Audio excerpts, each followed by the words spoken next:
Alright lads, welcome back to another Fury Warrior commentary video. This time it's for Mythic Eonar in Antorus the Burning Throne.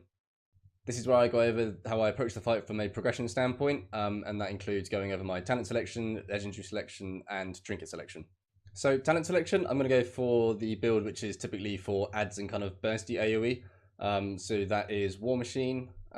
So obviously it's an ad fight, so it's going to be high uptime on the buff. Shockwave actually instead of double time, with enough use of the extra action button and leaps, you can kind of do without double time. It would be useful, but I found Shockwave to be more useful for getting the ads all in one place, stunning them, and then dropping your glaives and doing big damage. Avatar instead of Wrecking Ball. There is some single target here, and I felt like as we progressed it, our packs of ads were dying quick enough that Wrecking Ball wouldn't really hold very good value, and Avatar would be the better choice. And then I'm taking Bounding Stride, Frothing Berserker, Bloodbath, and Reckless Abandon. Even if you haven't got the tier 21 4 or 2 piece, Bloodbath is still likely going to be your better talent here because of the amount of AoE. Trinket selection, I'm going for Convergence of Fate and Umbral Moonglaves. The way the big packs of ads spawn, they all kind of come in one clump in one place, so Umbral Moonglaves gets massive amount of damage, and Convergence of Fates is just your best in slot still. Legendary selection, I'm going to be using the Valajar Berserkers, the legs, as well as the Nigentus's belt, the Whirlwind belt. And the reason why I'm using the legs instead of the helm is because I basically have a much better helm off piece, and I'm using the belt instead of the ring because there's no real kind of execute phase anywhere. You can obviously execute some ads, but you're never really going to get much value out of it, and there is plenty to Whirlwind at opportunity, so I think that the belt will give you the best out of that. So on pull, I'm going to be using Prolonged Power because basically there's a big swarm of ads to begin with, so Prolonged Power is going to get much better value than Old War. And what I'm going to do is literally just wait for them to spawn, drop glaives, and then just do massive bursts. And this is where kind of Avatar, I think, is going to get a lot of value compared to Wrecking Ball, because the ads just die really quick. They basically die on my cooldowns, so yeah. And I think I've got the beam on me there, but we just kind of just stick it there and get healed through it. And then onto the Destructor, sorry, and just... I'm in the first... I can't remember what it's called now, the first Parallax group, so my main objective here is to get as much uptime on mobs as possible. But I'm not charging because I know I've only got one charge of charge. I'm going to get some uptime on them, leap down to here, and then charge in and make sure I get my battle cry off on these ads, regardless of Odin's Fury, before I go up to the Praxis. Because basically if I can do that, that's free damage. I'm now flying up to the Praxis where I've got 40 seconds left on Battlecry, which means that I should get it up for this ad towards the end, probably. I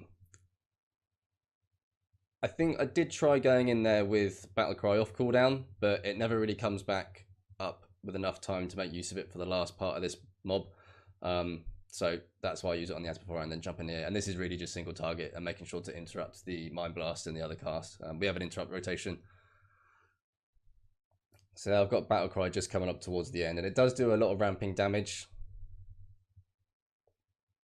But we were reasonably quick in this one and he's used Link, so I'm going to save it. And I've got Leap available to get up to this gem as quick as possible. But we've got time till Final Doom, so I'm just going to walk up to it, click it, and then use my Leap actually to get out of the building instead because it's faster that way. And then your objective here is really to be getting back to some ads as soon as possible. It takes a few pulls to learn where your positioning is going to be on the fight, but for me it's onto the bridge, jump down, and then I've got Glaives, Avatar, Odin's Fury, everything back for this wave of dogs which are about to come in, as well as a Destructor. So I'm actually just going to stay on these ads, drop my Glaives, and then drop all my cooldowns as well. And you see they just keep spawning in, so Moonglaves is just getting loads of value here. It would be better if they could all spawn at once and then you drop your cooldowns, but where our group is obviously going heavy on AoE on them, I need to drop it to begin with, and then it will just hit ads as they come out and as they die. And as soon as that dies, I know where my next position is, I'm leaping up and I'm jumping, and I'm just going to get some uptime in those Fell Lords before switching to the Purifier. And the way to dodge these is the green, little green fell arm will always point to the direction where the cleave's going to go. You just need to rotate round. And I'm not going to worry about holding cooldowns for any big AoE packs. I'm just going to put them straight into this ad because obviously with Convergence of Fates, Battlecry is going to be back off cooldown pretty soon. And you don't really want to be wasting too many casts or like thinking, oh, I'm going to hold them and really blow up the next pack of AoE, because there's plenty of time in between to get Battlecry casts off. Again, just dodging that swipe. Now I've got a little bit of downtime, and I know that the next pack is down here for us, and this is a big AoE pack, so I've managed to time my cooldowns quite well. They're coming off in 10 seconds. I haven't had to use stun yet, but I think I do end up using it in a moment. The only trouble with this pack is I'm not No, I am going to wait for glaives, actually. Sorry, I forgot then. I am going to wait for glaives, because at the moment they're all immune to CC, so dropping glaives there, they're all going to run out of it. Once they're away from the CC, I'm going to drop my glaives, pop my cooldowns, and just get as much damage as I can. And I'm going to stun them in a moment to stop them running off.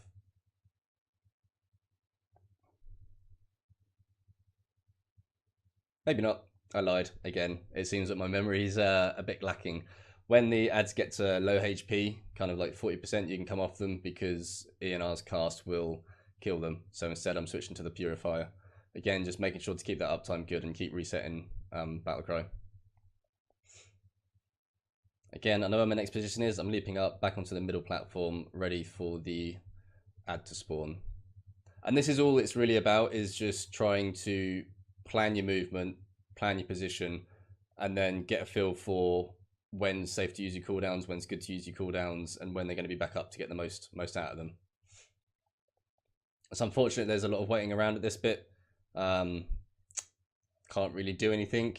You could use the extra action button to fly up and whirlwind the bats for like a couple of GCDs, but chances are you'll need it later on. Now our raid's done a really bad job here of keeping the fell patches off the floor, so as I run through, I'm going to pop Enraged Regen just to make sure I don't die. And again, I'm putting Battlecry into this ad. Should be fine, single target, not going to bother waiting for Avatar. I'm actually going to save. I'm typically kind of trying to hold Avatar for AoE packs, because that's where you're going to get the most out of it. And using Battlecry and Bloodbath, single target on the mobs. So my next pack's down here, which is brilliant, because with some lucky trinket procs, Battlecry should be off. But we want to get these slowed as much as possible. Piercing Howl is obviously great for slowing them. I'm going to turn around, stun them in the grip, and then drop my glaives just at the front so they don't run out of it. And that's a really nice pack there.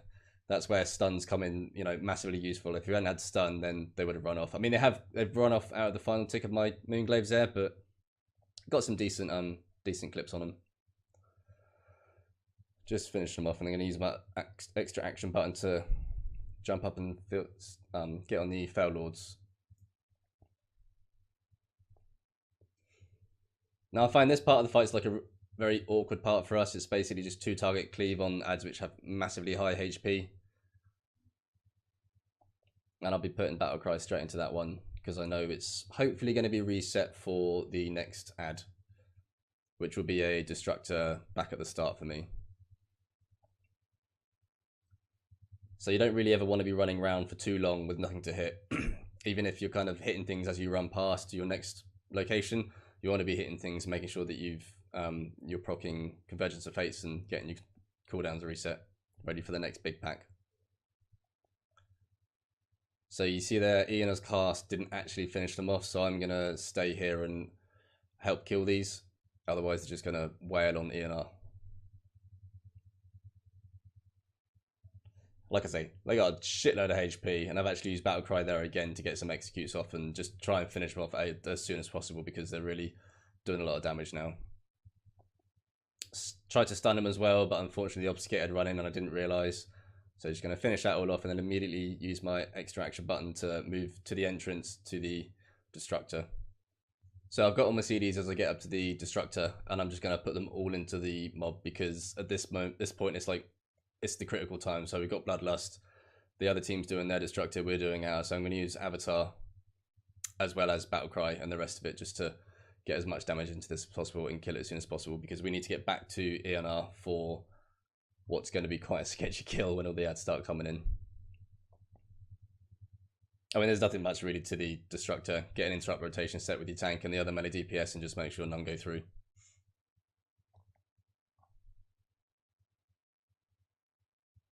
Just still going on the Destructor. It should be going down a lot quicker than this, I think, but... And I'm holding this Battlecry, which I think in hindsight would have been better just to get this Destructor dead, because he's taken, you know, a good 20 seconds to die there since Battlecry came off cooldown. I could have got some decent convergence procs. I know my extra action button's available, so I'm just going to ping off and fly somewhere straight away to get some uptime. So chances are, if I'd used it on the last, you know, 25-30% of the Destructor, it would have been back up for these ads at some point. So just going into the Obfuscator now, whilst we try and hold the mobs off long enough that Eonar gets a cast. And I kind of go panic mode a little bit and don't bother waiting for Avatar to use my cooldowns, because I feel like we're going to wipe very soon if we don't get some immediate damage going out. So I pop Glaives, I pop Battlecry, Odin's Fury, trying to finish things off.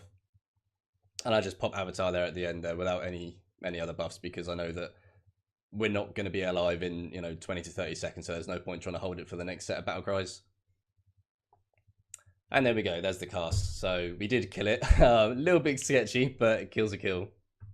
And then we have it, Mythic Eonar. Didn't finish off too badly in the end, sort of like 2 point something. I can't remember now what the meter was like, but comparatively to the rest of the raid, it was okay. I don't think it's particularly great in the grand scheme of logging, but I think to log well here, you'd have to basically ping pong between the AoE packs, probably with Wrecking Ball, I'd hazard a guess.